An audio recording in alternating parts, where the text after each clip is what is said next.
अब हम लोग देखेंगे space and technology, chapter number 5, science and tech के सीरीज में PT 365 का। ठीक है, कोशिश करेंगे हम टोटल इसको कंप्लीट करने में। तो सबसे पहला टॉपिक है इसरो एंड रिलेटेड डेवलपमेंट। जैसे इसका हेडक्वार्टर कहाँ पे है, इसरो का हेडक्वार्टर बेंगलुरु में है। ठीक है, इसरो का जेनेसिस कब हुआ था, एक तरीके से इनको spar Indian national committee for space research setup किया गया था 1962 में। फिर इसरो का फॉर्म किया गया 1969 में, जो कि सुपरसीड किया इनको स्पार को। किसके अंदर इसको है, डिपार्टमेंट ऑफ स्पेस। 1972 में डिपार्टमेंट ऑफ स्पेस के अंदर इसको लाया गया। मैंडेट क्या है, मैंडेट है कि as a national space agency development application of space technology for various national need. तो ये मैंडेट है। अगर हम लोग बात करते हैं चेयरमैन का, तो headed by the chairman who is the secretary to department of state and chairman of space commission. ठीक है, तो डिपार्टमेंट ऑफ स्पेस का जो सेक्रेटरी है वही चेयरमैन होते हैं इसके। अगर हम इसके ऑर्गेनाइजेशन स्ट्रक्चर के बारे में बात करें, एक ओवरव्यू की, तो सबसे पहले प्राइम मिनिस्टर आता है। ठीक है, प्राइम मिनिस्टर के बाद एक स्पेस कमीशन आता है, फिर डिपार्टमेंट ऑफ स्पेस आता है। तो इसमें कुछ ऑटोनॉमस बॉडी है, जैसे Indian institute of space science and technology, national atmospheric research laboratory, north east space application centre and physical research laboratory. ठीक है, ये क्या है, ऑटोनॉमस बॉडी है। फिर इसरो आता है हमारा, फिर इन स्पेस आता है, फिर क्या आता है हमारा CPSC।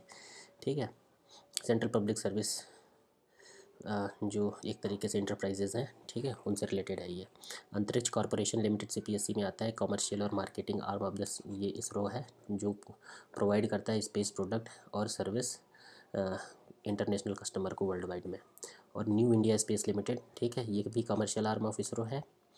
ठीक है, ये इनेबल करता है इंडियन इंडस्ट्री को to take up high technology space related activity. Space docking experiment, SpaDeX के बारे में अगर हम लोग बात करते हैं, तो India become 4th country successfully conduct after US, Russia and China. ठीक है, किसके लिए, स्पेस डॉकिंग के लिए सक्सेसफुली इंडिया ने कंडक्ट किया हुआ है। स्पेस डॉकिंग एक्सपेरिमेंट या स्पेस डेक सैटेलाइट किसने लॉन्च किया था, तो PSLV C60 ने एक तरीके से इसको लॉन्च किया था। स्पेस डॉकिंग बेसिकली क्या है कि कनेक्शन ऑफ टू स्पेसक्राफ्ट, दो स्पेसक्राफ्ट का स्पेस में एक तरीके से हम उसको आपस में कनेक्ट करते हैं, तो उसी को, ठीक है, मैंड या अनमैंड होता है। ठीक है, तो allowing to operate single unit for the critical task such as refuelling, repair और क्रू एक्सचेंज के बारे में बात करता है। Enables the construction of cutting edge facilities, ठीक है, like International Space Station in orbit, advancing the space exploration. Some spacecraft dock with ISS with berth with the station. In docking में एक तरीके से क्या होता है, डॉकिंग में हम क्या करते हैं, स्टेशन को एक तरीके से can manoeuvre and attach to station by itself. और बर्थिंग में क्या होता है, एक एस्ट्रोनॉट है जो यूज़ करता है स्टेशन के रोबोटिक आर्म को, फिर कैप्चर करता है स्पेसक्राफ्ट को। फिर उसके बाद एक मिशन कंट्रोल टेक प्लेस होता है, जो बेसिकली क्या करता है, उन्हें डायरेक्ट करता है आर्म को स्पेसक्राफ्ट में, फिर उसको अटैच करता है। ठीक है, तो ये बेसिकली एक तरीके से मैनुअल काइंड ऑफ इसको बोल सकते हैं। डॉकिंग में एक तरीके से क्या होता है, अपने आप एक तरीके से जो होता है। स्पेस डॉकिंग एक्सपेरिमेंट के बारे में बात करते हैं, तो ISRO space x is a technology demonstration experiment aimed at mastering autonomous docking, a critical capability that only a select few country US, Russia, China have. ठीक है, दो सेटेलाइट इसमें है, चेज़र है और टारगेट है। ठीक है, जो डॉक करेंगे कितने एल्टीट्यूड पे, 700 किलोमीटर के एल्टीट्यूड पे इसको डॉक करेंगे। This satellite will perform complex manoeuvre, ठीक है, इंक्लूडिंग ऑटोनॉमस रेंडिवोजस एक्सरसाइजेस, डॉकिंग और रिमोट ऑपरेशन और फ्लाइंग फॉर्मेशन फ्लाइंग, इन सब चीज़ों से रिलेटेड चीज़ है। ठीक है, इसमें बहुत ज़्यादा इंटरनल आपको घुसना नहीं है। एक रोबोटिक आर्म का भी एक तरीके से इसमें यूज़ किया जा सकता है।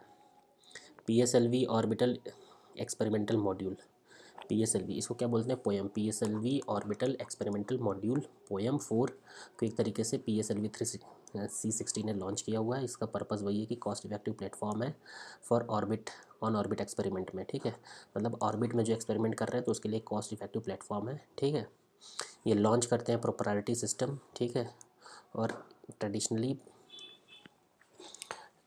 Has traditionally been prohibitively expensive for the smaller entity के लिए ये क्या है, थोड़े से एक्सपेंसिव हो जाते हैं। स्ट्रेटेजी की इंपॉर्टेंट यही है कि ये स्टार्टअप के लिए जो बैरियर होते हैं उसको ये कम करते हैं। भारतीय अंतरिक्ष स्टेशन BAS के बारे में बात की जा रही है। यूनियन कैबिनेट ने अप्रूव किया है कि first unit of the Bharatiya अंतरिक्ष station by extending the scope of Gaganyaan program. Gaganyaan program को ये थोड़ा सा उसमें एक्सटेंड करेंगे और भारतीय अंतरिक्ष स्टेशन के बारे में इसमें बात करेंगे। मोर ऑन न्यूज़ के बारे में अगर हम देखते हैं तो development of the first module भारतीय अंतरिक्ष station 4 mission demonstration validation various technology for the BAS by December 2018 तक एक तरीके से इसको हमें पहला मॉड्यूल एक तरीके से डेवलप करना है। इसके अंदर 4 मिशन आएंगे, ठीक है। गगनयान प्रोग्राम के अंतर्गत अभी तक 4 मिशन चल रहे हैं जो कि जिनको कंप्लीट करना है 2026 तक। यूनियन कैबिनेट ने और भी अप्रूव किया कि आपको डेवलपमेंट करना है नेक्स्ट जनरेशन लॉन्च व्हीकल, ठीक है। एक significant step toward stabilising and orbiting BAS। It will have 3 time payload capability of the launch vehicle Mark 3 LMV3 जो हमारा एक लॉन्च व्हीकल है उससे ज़्यादा जो कैपेबिलिटी होगी इसकी किसकी नेशनल जनरेशन लॉन्च व्हीकल की 3 गुना ज़्यादा होगी और with the ability to carry 30 ton to the low orbit तक ये 30 टन तक लेके जा सकता है। गगनयान प्रोग्राम के बारे में बात करते हैं तो इंडिया का पहला ह्यूमन स्पेस फ्लाइट मिशन है ये। इसका ऑब्जेक्टिव यही है कि ट्रांसपोर्ट करेगा a team of astronaut to an orbit of 400 kilometre above the earth for a 3-day expedition before safety returning them in short term. It will also carry the female half humanoid Vyommitra, उसको भी ये वहाँ पे लेके जाएंगे। Human rated LMV3 क्या है? Human rated LMV3 एक तरीके से रिकॉन्फ़िगर्ड वर्जन ऑफ द LMV3 का है, ठीक है, जिसमें कि सॉलिड स्टेज, लिक्विड स्टेज और क्रायोजेनिक स्टेज एक तरीके से तीनों इसमें होते हैं। गगनयान का अगर successful launch of the Gaganyaan will make India 4th country US Russia और चाइना के बाद जिसमें कि एक क्रूड स्पेस क्राफ्ट में क्रू हमारा जाएगा, ठीक है, क्रू जाएगा जो भी होगा। भारतीय अंतरिक्ष स्टेशन के बारे में अगर हम बात करते हैं तो इंडिया प्लान कर रहा है space station for scientific research जो कि ऑर्बिट करेगा 400 से 450 kilometre above the earth surface, ठीक है। इसमें 5 मॉड्यूल होंगे जो कि फेजेज़ में एक तरीके से बिल्ड किया जाएगा। पहला मॉड्यूल जिसको कि बेस मॉड्यूल बोलते हैं इसको 2028 में लॉन्च किया जाएगा और जो कि ऑपरेशनलाइज होगा 2035 तक। सिग्निफिकेंस यही है कि एक तरीके से ये सर्व करेगा टेस्टिंग ग्राउंड की तरह स्टडी करने के लिए कैसे एस्ट्रोनॉट सेफ रहेंगे और हेल्दी और लॉन्ग ड्यूरेशन एक तरीके से जो स्पेस है उसमें ये बिता पाएंगे। अर्थ का ऑब्जर्वेशन भी वहाँ से ये करेंगे और माइक्रो ग्रेविटी रिसर्च, ठीक है, muscles and bone react differently in space on the अर्थ, तो उसका भी एक तरीके से रिएक्शन करेंगे। अदर स्पेस स्टेशन के बारे में अगर हम लोग बात करते हैं तो साल्युक 1 क्या है? दुनिया का पहला स्पेस स्टेशन है जिसको किसने लॉन्च किया था? सोवियत यूनियन ने। स्काई लैब USA का first space station launch by NASA, ठीक है। अभी ऑपरेटिव कौन सा इंटरनेशनल स्पेस स्टेशन है जिसको कि 1998 में एक तरीके से एसेंबल किया गया था और जो कि ऑपरेशनल है 2000 से। ये लो अर्थ ऑर्बिट एक तरीके से मेंटेन करता है जिसमें कि 5 स्पेस एजेंसी इसमें कोलैबोरेशन में है। नासा है, रशिया का रॉसकॉस्मोस है, ठीक है, यूरोपियन स्पेस एजेंसी है और जापान है और कनाडा है, ठीक है। तो ये आपको याद रखना है एक तरीके से CSA और Japan aerospace exploration agency. China का एक तरीके से क्या है? टियांगोंग स्पेस स्टेशन है, ठीक है, जिसको कि 2021 में लॉन्च किया गया था। ये 2022 तक फुल्ली ऑपरेशनल हो गया था। अपकमिंग स्पेस स्टेशन के बारे में बात करें तो गेटवे स्पेस स्टेशन है और एक्सियम स्टेशन है। गेटवे क्या है? नासा का गेटवे प्लेटफॉर्म है जो ह्यूमैनिटी फर्स्ट स्पेस स्टेशन होगा। मून के अराउंड एक तरीके से इसको बनाया जाएगा, एक वाइटल कंपोनेंट होगा आर्मिटिस कैंपेन के लिए। एक्सियम स्टेशन के बारे में बात करते हैं तो इसको कितने LEO लो अर्थ ऑर्बिट में एक तरीके से करी जाएगा। पहला एक तरीके से कॉमर्शियल स्पेस स्टेशन ये होगा, ठीक है, कॉमर्शियल स्पेस स्टेशन एक तरीके से axiom station. Venus orbiter mission के बारे में बात करते हैं तो यूनियन कैबिनेट ने वीनस ऑर्बिटर मिशन वोम को एक तरीके से क्या किया है? अप्रूव किया है। इंडिया का क्या होगा? मिशन की वीनस की तरफ जाने का एक तरीके से मिशन है ये। अगर हम वोम के बारे में बात करते हैं तो ये क्या करेगा? एग्जामिन करेगा डस्ट वेनुसियन एटमॉस्फेयर पे and its airglow, map its surface topography, study solar x ray spectrum और इन्वेस्टिगेट करेगा सब सरफेस कैरेक्टरिस्टिक को, ठीक है। वीनस ऑर्बिटर मिशन एक तरीके से क्या है? ये भी और भी डिमॉन्स्ट्रेट करेगा कि टेस्टिंग एरो ब्रेकिंग और थर्मल मैनेजमेंट ऑफ टेक्निक को। टारगेट डेट इसका मार्च 2028 है। लॉन्च व्हीकल है LMV3 है और की पेलोड इसके है Venus advance radar for top side ionosphere और सब सरफेस साउंडिंग वार्टिसिस, ठीक है। वीनस ऑर्बिट डस्ट एक्सपेरिमेंट वोडेक्स इन सबको एक तरीके से ये करेगा। अगर हम लोग वीनस के बारे में बात करते हैं तो ये अर्थ का नियरेस्ट प्लानिटरी नेबर है, ठीक है, और कंसिडर किया जाता है अर्थ का ट्विन का एक तरीके से केयर किया जाता है इसको कंसिडर, क्योंकि स्मॉलर साइज़ और शेप की वजह से, सिमिलर साइज़ और शेप की वजह से। इसमें ऑर्बिटल पीरियड एक तरीके से 227 डे अर्थ डे के बराबर होता है, ठीक है। 108.2 मिलियन किलोमीटर सन से ये दूर है। इसका एटमॉस्फेयर बहुत ही थिक है, ठीक है, जिसमें कि एक तरीके से क्या होता है कि हीट ट्रैप को हीट कर लेता है, creating a runway greenhouse effect, making it hottest planet our solar system. तो वीनस क्या है? वीनस हमारा है hottest planet of solar system. क्यों? क्योंकि यहाँ पे हीट ट्रैप हो जाता है ग्रीन हाउस गैस की वजह से, एक तरीके से permanently shrouded thick toxic cloud of the sulphuric acid. Sulphuric acid के यहाँ पे क्लाउड होते हैं। Phosphine a possible indicator of microbial life has been observe in the cloud, ठीक है। तो एक फॉस्फीन तरीके से, जो कि फॉस्फीन बेसिकली क्या होता है, वो ये इंडिकेट करता है कि कहीं पे माइक्रोबायल लाइफ हो सकती है कि नहीं हो सकती है, तो इनके क्लाउड्स में ऑब्जर्व किया गया है। Venus along with Uranus rotate from east to west while other planet rotate from west to east, ठीक है। तो केवल दो ही हैं, एक वेनस है और एक यूरेनस है। ये क्या रोटेट करते हैं, कहाँ से? ईस्ट से वेस्ट की तरफ रोटेट करते हैं।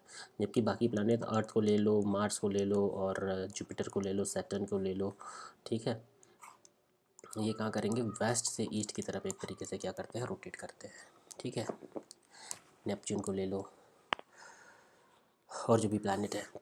पास्ट मिशन के बारे में हम लोग बात करते हैं तो मैरिनर 1, वेनेरा 7, मालेगान, ठीक है, 1990 यूएससी, ये सब भी हैं। फ्यूचर मिशन के बारे में बात करते हैं तो नासा का एक दाविंसी मिशन है, जिसमें कि वीनस फ्लाईबाई और प्रोब जैसे कि वेरिटास ऑर्बिटर है और इनविजन ईएसए, ये सब भी वीनस ऑर्बिटल है। आदित्य 11 के बारे में बात करते हैं। ये बेसिकली क्या होगा? Was inserted in the halo orbit early 2024, take 178 day to complete revolution around the Lagrange L1 point, ठीक है। तो लेग्रांज L1 पॉइंट के अराउंड एक तरीके से इन्होंने लेग्रांज L1 पॉइंट के अराउंड रोटेट करने के लिए आदित्य 11 को कितना लगा हुआ? 178 डे लगा हुआ है। ये पहला एक तरीके से स्पेस मिशन है जो क्या करेगा? सन को स्टडी करेगा, ठीक है। ऑब्जेक्टिव बेसिकली यही है कि सन के अपर एटमॉस्फेयर को इनको क्या करना है? स्टडी करना है। Study of the chromospheric and coronal heating, ठीक है। Initiation of the coronal mass injection, उसका एक तरीके से ये स्टडी करेंगे, ठीक है। ऑब्जर्व करेंगे इन सीटू पार्टिकल्स, जो वहाँ पे पार्टिकल्स और प्लाज्मा इन्वायरमेंट को, और क्या ऑब्जर्व करेंगे? स्टडी करेंगे drivers for the space weather. Payload इसमें 7 पेलोड है, ठीक है, जिसमें कि एक तरीके से VELC है, ये क्या है? विजिबल इमिशन लाइन कोरोनाग्राफ और सोलर अल्ट्रावायलेट इमेजिंग टेलीस्कोप, ठीक है, ETC करके इसमें 7 पेलोड है। हेलो ऑर्बिट के बारे में बात करते हैं, ठीक है। हेलो ऑर्बिट बेसिकली क्या होता है? हेलो ऑर्बिट बेसिकली वो ऑर्बिट है, this these are periodic and 3 dimensional orbit होते हैं, जो कि रिजल्ट कैसे ये आते हैं? Interaction between the gravitational pull of the 2 planetary body और centrifugal force on the spacecraft, ठीक है। उसकी वजह से एक ऑर्बिट आता है जिसको कि हम लोग हेलो ऑर्बिट बोलते हैं। किसकी? अगर 2 प्लेनेटरी बॉडीज़ हैं, इनके बीच में जो ग्रेविटेशनल पुल है, ठीक है, और एक सेंट्रीफ्यूगल फोर्स इस स्पेस क्राफ्ट पे लगता है, तो यहाँ पे एक हेलो ऑर्बिट बन जाती है, ठीक है। उसी को हम लोग क्या बोलते हैं? Halo orbit. हेलो ऑर्बिट कहाँ एग्जिस्ट करता है? 3 बॉडी सिस्टम में, जैसे earth, moon orbiting satellite system, वहाँ पे ये करता है। Mainly link to L1, L2, L3। अगर यहाँ इस फिगर में देखें, लेग्रांज पॉइंट के बारे में बात करें तो देखो यहाँ पे सन है हमारा, यहाँ पे आदित्य L1 है, ठीक है, ये L1 है, उसके अराउंड आदित्य L1 ने एक तरीके से 178 दिन में इन्होंने ऑर्बिट इसका कंप्लीट किया। यहाँ पे अर्थ है और यहाँ पे मून है और ये L2 है, ठीक है। L5, L4, L3, सन की इधर L3, L4, L5। Lagrange point basically क्या होता है? The gravitational pull of the 2 large body equal the necessary centripetal force, ठीक है। नेसेसरी सेंट्रीपिटल फोर्स को एक तरीके से ये इक्वल करते हैं, जिसमें कि क्या हो जाता है कि कोई small object to move with them, जिसके साथ कोई भी एक स्मॉल ऑब्जेक्ट मूव कर जाए। बेसिकली क्या है? ये ऐसा पॉइंट है जिसमें कि अर्थ के कारण जो ग्रेविटेशनल पुल आ रहा है और अर्थ के कारण, तो यहाँ पे एक तरीके से इक्वल फोर्स लगेगा, इक्वल पुल लगेगा। जब इक्वल पुल लगेगा तो ये क्या हो रहा है? टोटल फोर्स जो स्पेस क्राफ्ट है इस पर 0 लगेगा, तो ये इसके अराउंड आसानी से मूव कर सकता है, ठीक है। 2 body gravitational system, there are 5 Lagrange point L1, L2, L3, L4, 5 out of 5 L4, L5 stable, ये और ये हमारा क्या है? स्टेबल है, ठीक है। इसका सिग्निफिकेंस यही है कि spacecraft remain as this position with reduce fuel consumption. ठीक है, यहाँ पे फ्यूल नहीं लगना पड़ता है क्योंकि बहुत दोनों तरफ से फोर्स नहीं लग रहा है। L1 has a advantage continuously viewing the sun without any occultation या इक्लिप्स। क्यों? क्योंकि यहाँ से हम सन को डायरेक्ट देख सकते हैं। अगर L2 पे आएंगे तो मून आ जाएगा, मून के बाद अर्थ आ जाएगा। ठीक है, पहले तो मून आएगा, मून के बाद यहाँ पे अर्थ आ जाएगा, तो यहाँ से सन को नहीं देख पाएंगे। इसीलिए L1 पॉइंट पे एक तरीके से डायरेक्ट हम सन को देख सकते हैं। और क्या बात करते हैं, और क्या है इसमें अदर की इन्फॉर्मेशन के बारे में बात करते हैं। नासा USA ने ज्वाइन किया हुआ है solar heliospheric observatory satellite SOHO mission. ठीक है, is placed near L1 point. NASA James Webb space telescope is placed around L2 point के अराउंड प्लेस्ड है। अदर की मिशन के बारे में अगर हम लोग बात करते हैं, launch to study the solar activity, जैसे पार्कर सोलर मिशन है और interface region imaging spacecraft है। ठीक है, तो नासा के बारे में बात करते हैं तो पहला ह्यूमन ऑब्जेक्ट है to fly close to the sun है। पोलर सोब मिशन के बारे में अगर हम लोग बात करते हैं कि नासा का पहला एक ह्यूमन मेड ऑब्जेक्ट है।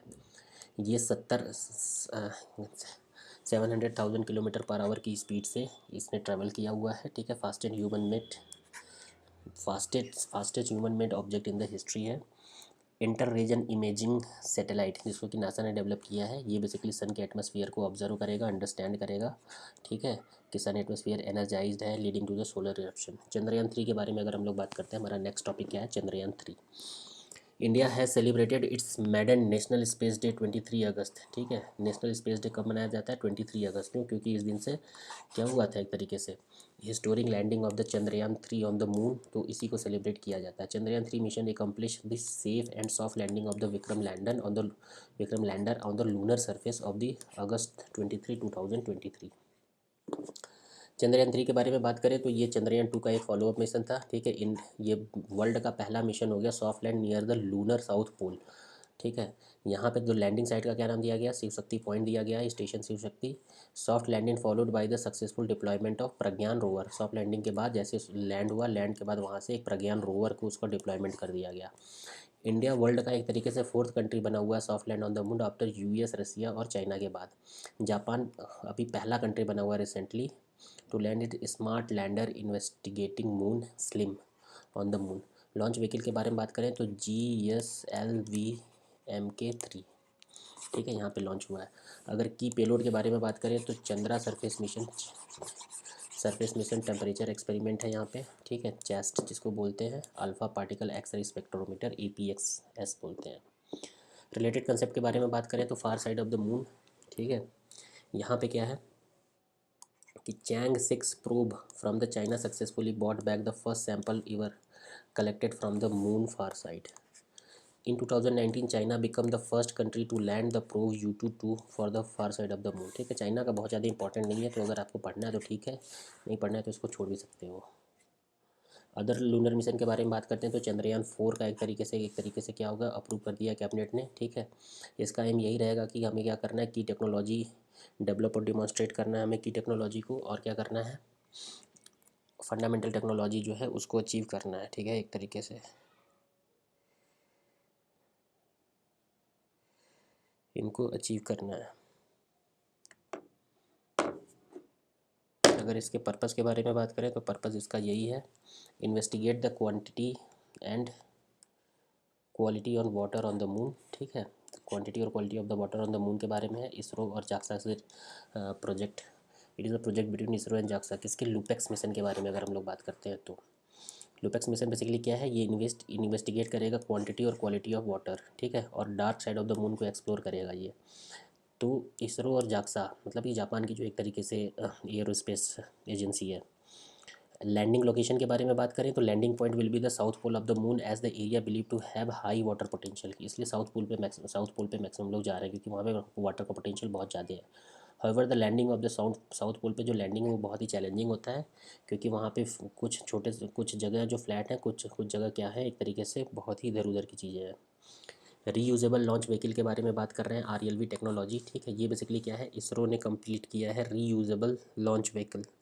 ठीक है, रीयूजेबल लॉन्च व्हीकल क्या है, एक तरीके से कि लॉन्च व्हीकल को हम फिर से रीयूज़ कर सकते हैं। ठीक है, थर्ड कंसेक्यूटिव सक्सेस एक तरीके से final test of RLV landing experiment में इसरो ने अचीव किया हुआ है। ठीक है, जैसे RELV लेक्स 01, लेक्स 02, इसके बाद RELV लैंडिंग एक्सपेरिमेंट। ठीक है, RELV लैंडिंग एक्सपेरिमेंट बेसिकली एक RELV टेक्नोलॉजी डिमॉन्स्ट्रेशन प्रोग्राम का पार्ट है जो एम करता है डेवलप करता है stationary technology, fully reusable launch vehicle और low cost access to space. अगर RELV लेक्स 3 के बारे में बात करते हैं तो ये मिशन हाई स्पीड लैंडिंग और condition for the vehicle return from the space, इसके बारे में बात करता है। Test was conducted with the wing vehicle, उसका क्या नाम था, पुष्पक था। पुष्पक विमान कहाँ पे था हमारा, रामायण में था, तो इसका भी नाम क्या रख दिया इन्होंने, Pushpak. Unlike SpaceX Falcon 9 with land backed vertically, Pushpak wing help it glide horizontally। ISRO RELV test demonstration vehicle के लिए एक तरीके से बात करें तो फ्लाइंग टेस्ट के लिए यूज़ होता है। ठीक है, इसमें एक फ्यूज़ लेज होता है, एक नोज कैप होती है, डबल डेल्टा विंग होती है, ये सब बहुत ज़्यादा इंपॉर्टेंट नहीं है। First reusable RELV TD scale up to become the first stage of the India's reusable 2 stage orbital launch vehicle है ये। अदर डेवलपमेंट के बारे में बात करें तो अर्थ ऑब्जर्वेशन सैटेलाइट EOS 08 के बारे में बात करता है। इसरो ने अपना पहला, एक तरीके से पहला तो नहीं है, earth observation satellite EOS 08 launch किया है। ठीक है, किससे लॉन्च किया, SSLV D3 और EOS 08 mission by small satellite launch vehicle D3 from Satish Dhawan space station Sriharikota. Mission configuration is set to operate in circular low earth orbit में, एक तरीके से इसको ऑपरेट करने के लिए दिया गया है। और क्या चीज़ें हैं, अर्थ ऑब्जर्वेशन के बारे में अगर हम लोग बात करते हैं तो ये EOS, ये क्या है, एक sensing satellite are design for the space earth observation from the orbit है। EO रिफ़र करता है कलेक्टिंग इन्फॉर्मेशन, ठीक है, about the activity on the earth both natural and artificial including physical, chemical, biological, human system. इसमें क्या क्या होता है, अर्ली वार्निंग सिस्टम होता है, इन्वायरमेंटल इम्पैक्ट मॉनिटरिंग होती है।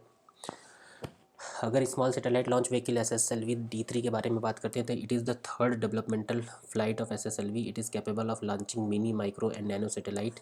ठीक है, 500 किलोमीटर प्लेनेट ऑर्बिट तक हम लोग कर सकते हैं। अब इसमें क्या होता है, 3 स्टेज होते हैं जिसमें कि final liquid fuel based stage होता है। ठीक है, अगर बेनिफिट के बारे में बात करते हैं तो लो कॉस्ट, लो टर्न अराउंड टाइम और मिनिमम लॉन्च इंफ्रास्ट्रक्चर रिक्वायरमेंट होता है। एयर ब्रीदिंग प्रोपोजल सिस्टम के बारे में बात करते हैं तो इसरो ने सक्सेसफुली कैरी आउट किया है second experiment flight on the demonstration of air breathing propulsion technology. ये बेसिकली क्या है, the proportional system were the commercially mounted on the either side of sound rocket के, एक तरीके से इस प्रपोजल सिस्टम को लगाया गया है। RH-560 2 स्टेज होता है, एक सॉलिड स्टेज इसमें होता है, दूसरा solid motor based sub orbital rocket. ठीक है, 2 स्टेज इसमें होते हैं जो कि बेस्ड होता है solid motor based sub orbital rocket होते हैं। It is the heaviest sounding rocket ISRO family of the sound rocket. तो RH-50C बेसिकली क्या है, हैवीएस्ट एक तरीके से रॉकेट है। एयर ब्रीदिंग प्रोपोर्शन टेक्नोलॉजी के बारे में बात करें तो ये यूटिलाइज़ करता है ऑक्सीजन फॉर द कंबस्चन। ठीक है, एटमॉस्फेरिक ऑक्सीजन जो होता है उसके कंबस्चन को यूटिलाइज करता है और एलिमिनेट करता है नीड टू कैरी ऑक्सीडाइजेशन। ठीक है, तो ऑक्सीडाइज़र एक तरीके से लॉन्च व्हीकल में लगाया जाता है तो उसको ये एलिमिनेट कर देगा कि हम एटमॉस्फेयर से ही ऑक्सीजन को यूज़ करेंगे कंबस्चन के लिए। प्रोवाइड करता है टेक्नोलॉजिकल की for the low cost space transportation system and improve करता है पेलोड फ्रेमवर्क को। 3 मेन टाइप होते हैं, रामजेट होते हैं, स्क्रैमजेट होते हैं और dual mode of the ramjet होते हैं। सुपरसोनिक स्पीड किस पे चलता है, अराउंड मैक 3 के आसपास चलता है हाइपरसोनिक स्पीड। आर्यभट्टा के बारे में बात करते हैं तो आर्यभट्ट बेसिकली क्या है, एक इंडिया ने सेलिब्रेट किया है satellite space day commemorating 50 year of the Aryabhata launch in 1975। Aryabhata basically क्या, इंडिया का पहला सैटेलाइट है, name after the famous Indian astronomer 5th century AD। Built on ISRO and launch by the Soviet Kosmos 3M Kapustin Yar, Russia में। Aim to conduct experiment in X-ray astronomy, aeronomics and solar physics.